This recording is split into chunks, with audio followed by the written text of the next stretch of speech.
ہمیں پتہ بھی ہے، لیکن اس کے باوجود بھی جب ہمیں کوئی ضرورت پڑتی ہے تو سب سے پہلے ہم اس کے در پہ جاتے ہیں۔ اس لیے آج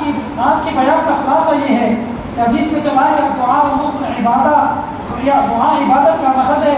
دعا ہی عبادت ہے۔ جب اللہ نے ہمیں نعمت سے نوازا ہے، کتنی بڑی نعمت ہے کہ اللہ نے مسلمانوں کو عطا فرمایا ہے، اس لیے کہ دعا واحد ایسی چیز ہے جو اللہ نے مسلمانوں کو عطا فرمایا کہ انسان براہ راست اللہ سے مانگ سکتا ہے۔ عیسائیوں کے اندر اس طرح نہیں ہے۔ عیسائیوں کو جب کسی چیز کی ضرورت پڑتی ہے وہ اپنے پادری کے پاس جاتا ہے، اس کو کہتے ہیں کہ ہمیں فلاں چیز کی ضرورت ہے، آپ ہمارے لیے دعا کیجیے،